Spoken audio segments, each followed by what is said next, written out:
Welcome back to my channel. The year was 1998, a time when the U.S. Mint was shifting its focus toward the upcoming millennium. The presidential dollar series was still a decade away, and commemorative designs were slowly gaining attention. Yet nestled among the ordinary half-dollar releases of that year lay a secret, one that would remain dormant for years. The Kennedy half-dollar, a coin that had seen its heyday decades earlier, was still quietly minted, with millions struck at both the Philadelphia and Denver mints. Most would find their way into circulation unnoticed, indistinct from the millions that came before them. The Kennedy half-dollar had always carried with it a sense of legacy. Introduced in 1964 to honor the fallen president, its design rarely changed. By 1998, the coin was largely ignored in everyday commerce, often regarded as bulky pocket change, a relic more than a necessity. The U.S. Mint, adhering to tradition, continued producing these coins, 42.7 million in total that year. Yet in one small batch, something unintentional happened. A shift so minor, it defied detection at first glance, and yet so profound that, when discovered, it would ripple through the numismatic world like a quiet thunder. In a quiet suburb of Ohio, a collector named Raymond Fletcher sat in his study one evening, examining his growing collection. He was not a professional, nor particularly renowned in coin circles. But he was persistent, the sort of man who found calm in the routine of cataloging, measuring, and inspecting. One rainy afternoon in 2002, while organizing rolls from the late 1990s, he came across a 1998 half-dollar that felt odd. At first glance, nothing screamed unusual. The coin bore the familiar portrait of Kennedy on the obverse, his stoic gaze forward, and on the reverse, the heraldic eagle, a design as familiar as the daylight. But when the light struck the coin at an angle, Raymond paused. Something was off. The edge seemed softer, less pronounced. He retrieved a loupe, leaned in, and examined it again. The detail on Kennedy's hair appeared unusually sharp, almost too sharp. Stranger still, the fields, the flat surfaces around the portrait, had a mirror-like quality. Raymond's breath caught in his throat. He had seen this kind of finish before, but not on circulation coins. Not in regular mint rolls. This wasn't an ordinary business strike. This had the appearance of a proof coin. Proof coins, typically struck with polished dies and specially treated planchets, were intended for collectors and usually minted at San Francisco. But this coin bore no S mint mark. It had a P, Philadelphia. That shouldn't have been possible. His pulse quickened. What he held in his hand was a 1998 half-dollar with the appearance of a proof, but struck at Philadelphia. That wasn't just a variation. It was an anomaly, a probable error. Raymond pulled out another 1998 half-dollar, a known business strike, for comparison. The differences became even more apparent. The cameo contrast, the deep frosting on the design elements set against the mirror-like fields, stood out starkly.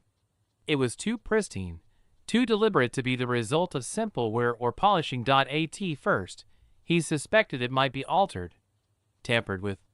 But under magnification, the edges were clean. The metal showed no signs of tampering. The planchet's composition was consistent. This wasn't a post-mint manipulation. It was struck that way. The coin began to consume his thoughts. He reached out to forums, contacted specialists, and mailed photos to regional coin shows for feedback. Responses were cautious, speculative. Some dismissed it. Others were intrigued but hesitant. Then, at a small numismatic gathering in Pennsylvania, Raymond showed the coin to a retired mint employee who had worked at the Philadelphia Mint during the 1990s. The man, after a long look and an even longer silence, nodded slowly. "This could be one of them," he whispered. Raymond leaned in. "One of what?" The man explained that occasionally, during die testing or preparation, proof dies were used briefly at the wrong facility. They weren't supposed to be used for circulation coins, but accidents happened, especially during high production periods. Theories abounded, but facts were scarce. The coin, according to him, might be the product of a proof die used accidentally on a few business strike planchets. As Raymond left the show that evening, the coin tucked carefully in a velvet-lined case, he realized he might be holding something very rare. But what was it worth? At first, not much. Era coins were often underappreciated and less well documented. Initial valuations were modest, perhaps $50 to $100. Still, he declined every offer. He felt something deeper at play, a significance not yet realized. Years passed, and whispers about these coins started to grow. Online forums began to note odd 1998 half dollars with unusually sharp detail. A few surfaced at auctions, each fetching a bit more than the last. One sold for $120. Another, in slightly better condition, crossed the $200 mark. Raymond watched from the sidelines, quietly observing, his coin still untouched. Then, in 2014, a specimen labeled 1998 specimen finish Kennedy half dollar appeared at a major auction. Bidders circled cautiously. The hammer fell at $400. It wasn't life-changing, but it was validating. These weren't just anomalies. They were being cataloged now. Grading companies began recognizing them, assigning special designations like specimen finish or proof-like. And as more collectors sought them, the value began to rise. By 2017, coins with confirmed proof-like features and the Philadelphia Mint mark had begun climbing past $1,000 in pristine condition. The demand was growing, and so was the mystery. The physical characteristics of these coins fascinated specialists. The cameo effect, typically reserved for proof strikes, was present but slightly inconsistent. Some coins had stronger frust on Kennedy's face, others displayed clearer reverse fields. It was as if the dies had been used only briefly before being swapped out. The most agreed upon theory was that a small batch of proof dies were mistakenly used at Philadelphia and struck a limited number of coins before detection. But the Mint, as always, offered no formal comment. Then came the twist no one saw coming. In 2021, a coin emerged that turned the conversation on its head. Submitted to a top-tier grading company, this 1998 half dollar bore not just a specimen finish. It bore the unmistakable die markers of a San Francisco proof die. But the Mint mark? P. Philadelphia. The implications were staggering. The only plausible explanation was that a proof die from San Francisco had been transferred, deliberately or accidentally, to Philadelphia and installed briefly on the line.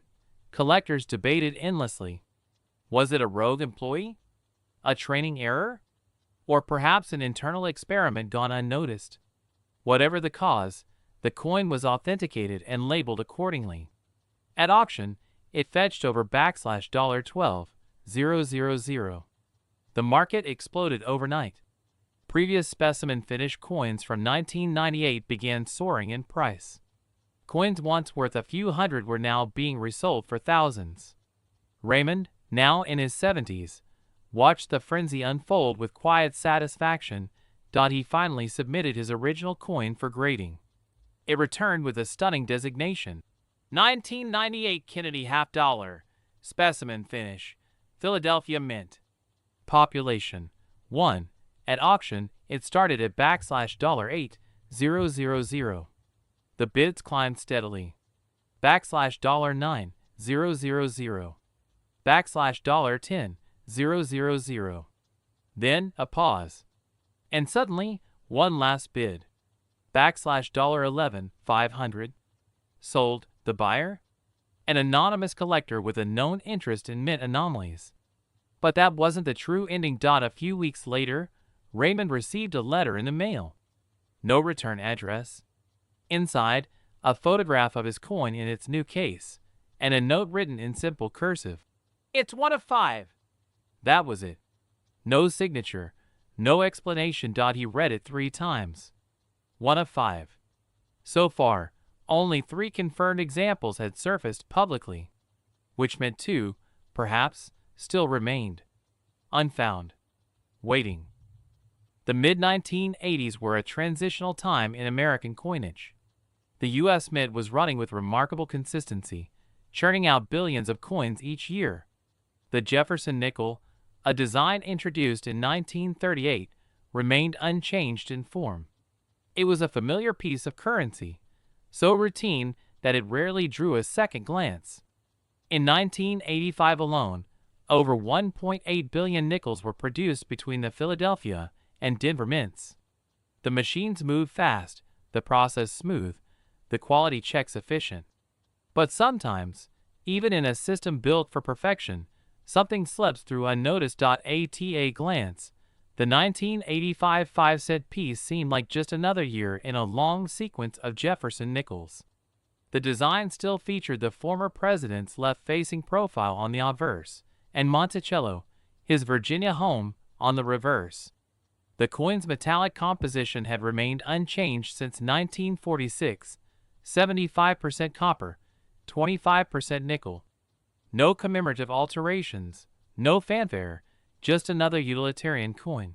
And yet, inside a small coin shop in Missoula, Montana, something quietly strange was about to reveal itself. The shop's owner, Darrell Langley, had been buying bulk coins from estate sales for decades. Buckets, bags, forgotten jars from attics. He'd seen it all. Most of what came through his door ended up as bulk metal. But one Tuesday morning, a coin from a dusty canvas sack caught his eye. It was a 1985 D. Jefferson nickel, Denver mint. But the moment he picked it up, he noticed something wasn't quite right. The strike felt shallow.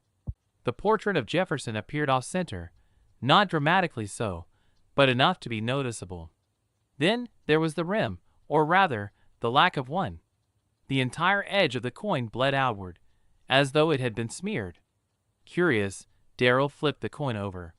Monticello was there, but blurred, distorted, almost ghost-like in appearance. The details seemed rushed, flattened, incomplete. Darrell assumed damage at first. Coins go through a lot: vending machines, pavement, years of pockets and drawers. But this felt different. There was no surface wear, no dings or scratches consistent with post-mint damage.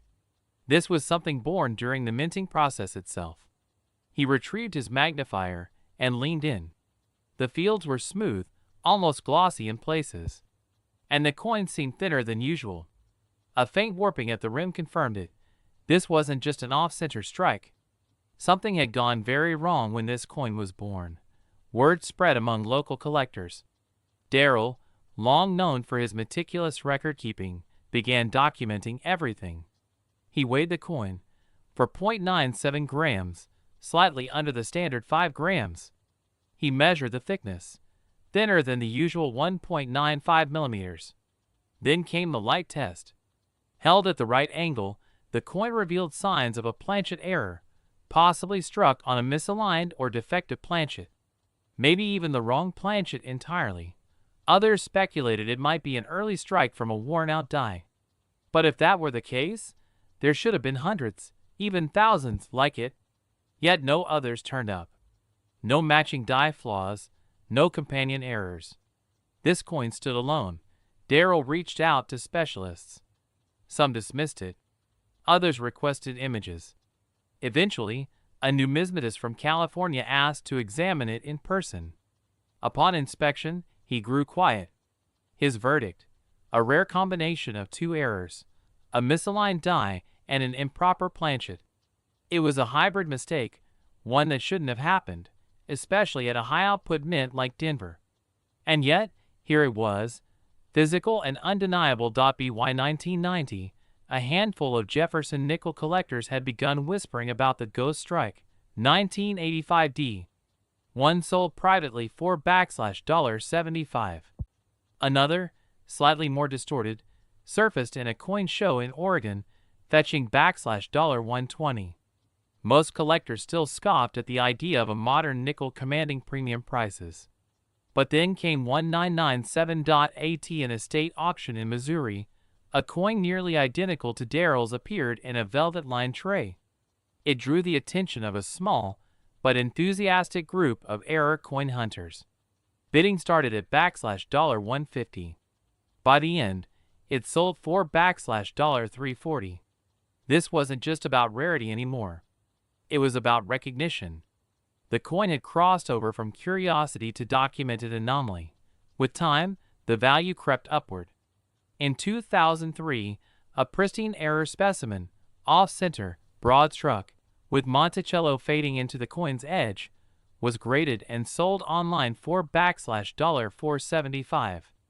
A few years later, another made its way into a high-profile auction catalog.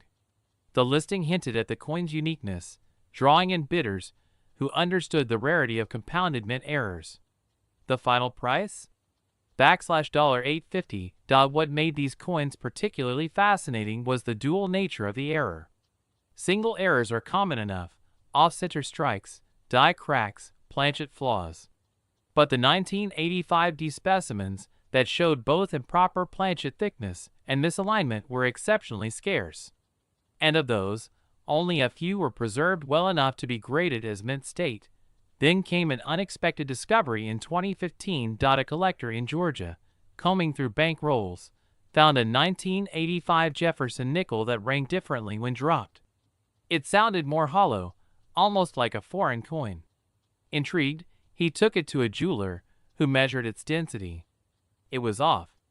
Further testing revealed that the coin had been struck not on a traditional nickel planchet, but on a copper-zinc alloy normally reserved for foreign contract coins the U.S. Mint had produced during the 1980s. Somehow, one of those planchets had slipped into the domestic line, and had been struck with a Jefferson design.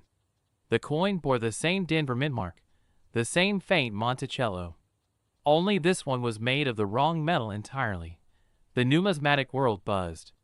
If one had been struck that way, could others exist? Experts scoured archives, searching for mint logs, metal orders, anything to explain the anomaly. But no record matched. The coin was authenticated, slabbed, and placed in a major auction the following year. It shattered expectations, selling for $4,800 to an anonymous bidder. From that point on, 1985 D nickels, especially error specimens, became prized targets. Collectors began revisiting old rolls, hunting through bulk bags, searching for any sign of distortion or weight variance. Coin shops reported increased requests for 1985 nickels in particular. A small surge in interest led to more discoveries, though none matched the condition or rarity of Darrell's original find. He kept it for years, passing on several offers. But as he approached retirement, he decided to part with it. In 2023, the coin, graded MS65, confirmed as a dual error strike, went to auction. With heightened interest and a detailed provenance, bidding was fierce. It sold for $6,200. And still, only a handful of these coins have ever been verified. Each tells its own version of the same story: machines misfiring in a moment of oversight, producing a fluke that would become a quiet legend. So next time you pick up an old nickel from your change jar, glance a little closer. That smooth rim, that ghostly outline, that off-center portrait, it might be just another coin. The year was 1994. The U.S. Mint was in full swing, pressing coins with precision and volume, satisfying the country's growing demand for circulating currency. Jefferson nickels had long since become routine, ubiquitous, dependable, and largely unremarkable in the eyes of most Americans. Over 1 billion nickels were minted that year between Philadelphia and Denver. Every detail of the coin, from Jefferson's solemn profile on the obverse to the elegant depiction of Monticello on the reverse, followed the exact design introduced more than half a century prior. The machinery was fine-tuned, the staff experienced, and the product predictable. Except, not always. In the middle of this industrial rhythm, somewhere on the Denver Mint floor, a mistake occurred. It was small, fleeting, so subtle that dozens, perhaps hundreds, of other coins passed by undetected. And yet, that one error, buried in bags of freshly minted nickels, would later become the center of whispers among collectors, a mystery waiting to be uncovered. It wasn't discovered immediately. In fact, Nearly 8 years would pass before anyone took notice. The coin sat forgotten in a coffee tin, part of a loose pile saved by a schoolteacher in St. Louis. She had collected spare change for her students' coin-counting lessons. Over time, some of the coins were spent, others donated. But this particular nickel, oddly colored and slightly off in shape, remained at the bottom of the tin. When the tin was eventually passed along to a relative, a young man named Caleb, who had recently started coin collecting, he noticed something strange. The 1994 D nickel had an odd texture. The surface shimmered differently in light, like it was pressed too shallow. He flipped it over. The Monticello design was there, but distorted. It appeared as though the coin had been struck on something too smooth, too flat. And more bizarrely, the reverse had faint doubling around the building's dome, barely visible unless angled just right. Caleb was intrigued but uncertain. He compared it to other 1994 nickels and noticed more anomalies. The rim was thinner. The diameter seemed off by a fraction. Curious, he weighed it. It came in at just 4.59 grams, well below the standard 5 grams for a nickel. Something wasn't right. He took it to a coin shop in downtown Kansas City. The shop owner examined it under magnification and paused. His first instinct was to dismiss it as post-mint damage, but the edges were too clean, too undisturbed.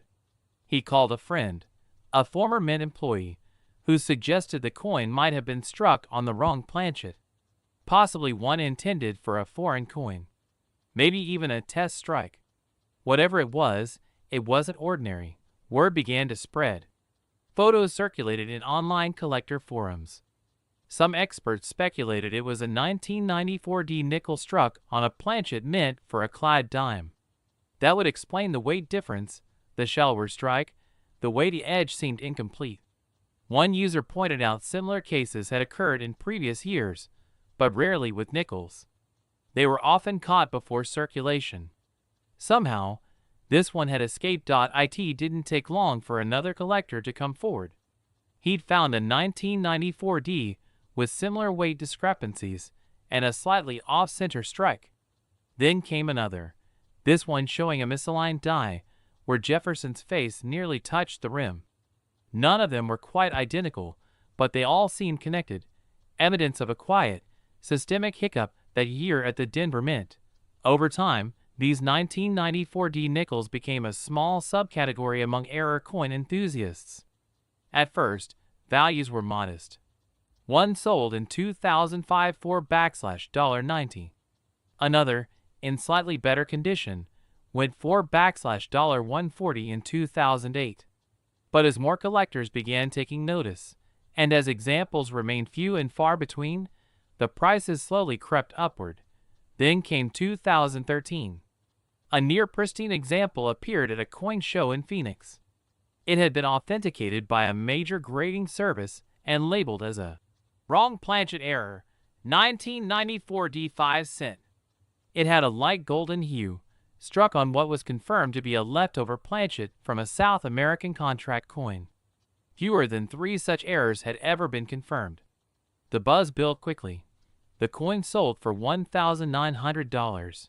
That sale triggered a surge of interest. Collectors who had overlooked 1994 nickels began scouring rolls, checking edge thickness, comparing weights. A few more surfaced, but most were worn, poorly preserved, or damaged post-mint.